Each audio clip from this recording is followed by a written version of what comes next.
Hello. Now I would like to talk with you and let you know some information about just general sixth grade information. So, what it means to be a sixth grader here at Forest Middle School. This is just the basics, just the beginning. You'll be learning a lot more on your own, I'm sure. So, I just wanted to go over some things that might make your first days of school a little more comfortable and you'll know what's going on.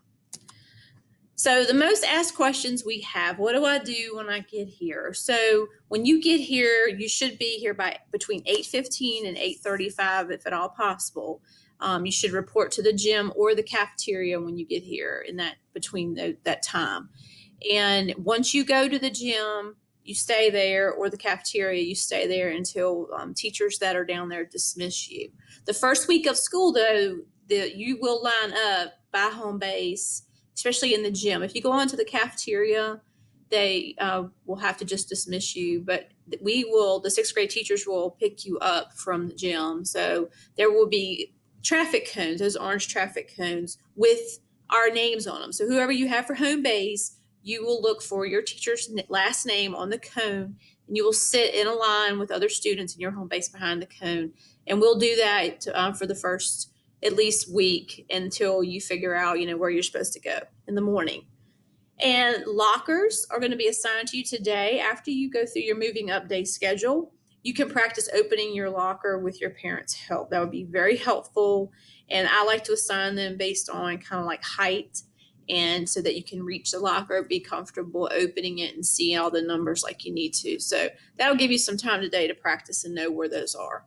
So you will come back to me after the moving up day schedule.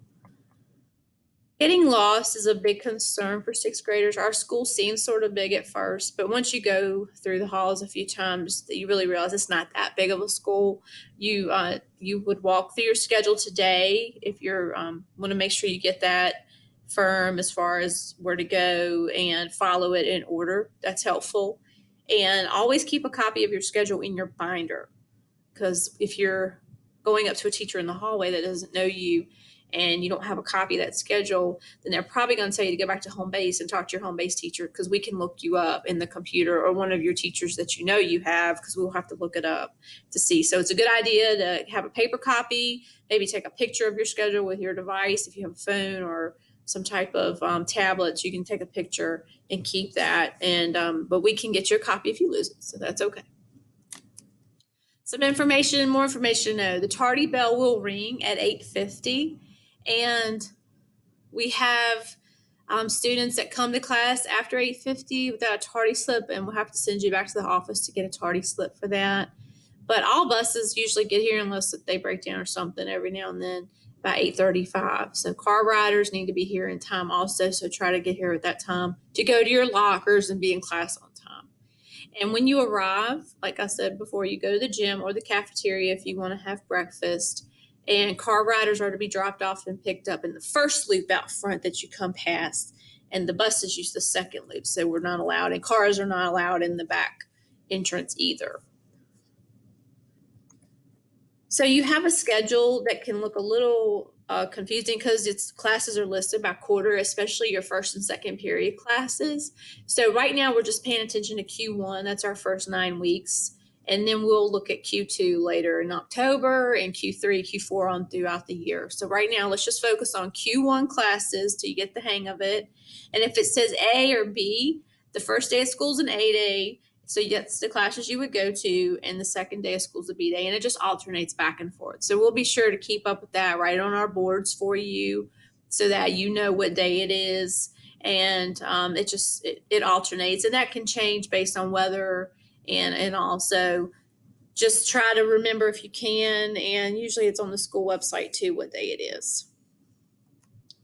Some information to know.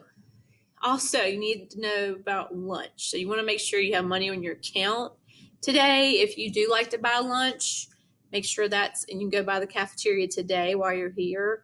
It is going to be very busy on Monday. The first couple of days of school, we have students that need to remember their lunch number, and it just takes a while to get through line. So if you want to pack that first couple of days, it might be a good idea, especially if you know you're just going to be starving and you just don't want to wait.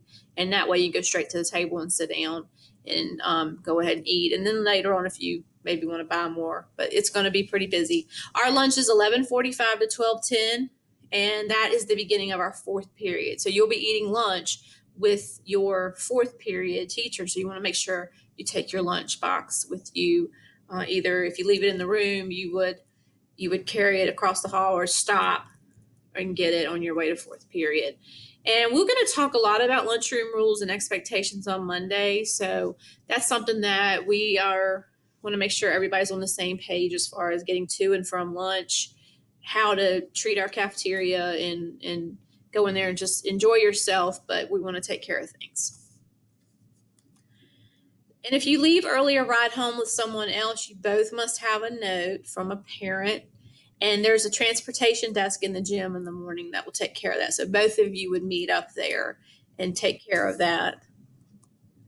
Lockers will be assigned today. Right after you go through your moving up day schedule, you'll come back to me. So if you want to come back to me after you go meet, like if you need to go meet your first and second period teachers, go on and do that and come back to me because I'm going to be here all day. I know they say it's over at 12, but I'm probably going to be here all day. And if you miss the moving up day, then that locker is something that I'll be giving you as soon as we meet. So on Monday, you're going to bring all of your items to home base, and we will go to lockers together after you go to your first and second period classes. So I'm allowing you to keep things in my room.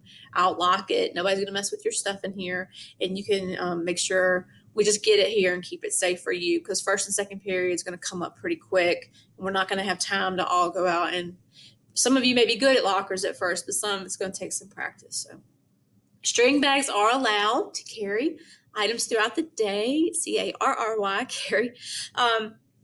The school does sell those, the FMS string, little sporty little string bags for I think $6. You can get one from the school store, or you can get one at Walmart or even the local like Dollar General. They have those. Excuse me. Tuesday folders. You are going to get this red folder every Tuesday, mostly unless we have some weather or something that causes it to be delayed.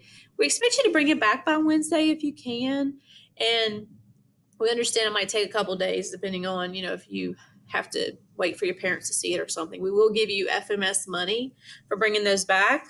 We have this special money we'll be showing off to you next week, and you'll earn that. And the folders will have some graded work and some school memos in them. I do want to remind you, though, a lot of our student work now is being completed through digital means, so in Google Classroom and stuff. So not all work's going to appear in the folder. So when you have a grade that's showing up in Parent Portal and you have a question about it, you can probably see it through your student's Google account or talk to the teacher about that if you have a question. And you can check Parent Portal for up-to-date grades. And also you can set your Parent Portal to send you notifications so that you can see those grades like once a day if you want, or once a week. It's probably more reasonable. And that could be something that you should speak with your child about the grades that are in there, maybe some things that are missing, and what have they done to address that. And then that helps you talk to the teacher too and give you something to refer to. So home-based information for parents. We have emergency cards that you got today that you can fill in. We have, and we really like those back if you get those back today. We have some volunteer sign-up and PTA sign-ups downstairs that you can stop and please join our PTA. We're trying to get 100% participation this year, so that would be awesome. If you have lunch money, your lunch number, you need to know that. That's your 7-digit number that's on if you look at your schedule, that's your student number, that's your lunch number. So if you have not memorized that, you plan on using the cafeteria to buy lunch, then you'll have to memorize that ASAP. It's really hard to look that up. But if you have your schedule on you, you can always look at it right there at the lunch line. Keep that handy. So I've even seen students write it on their arm and have it like right there on their hand or something when they get in the line. Okay, so we have, make sure you know how you're getting to and from school. And we need any notes you want to send us. Phones have to stay in lockers unless teachers tell you it's okay to bring those, okay?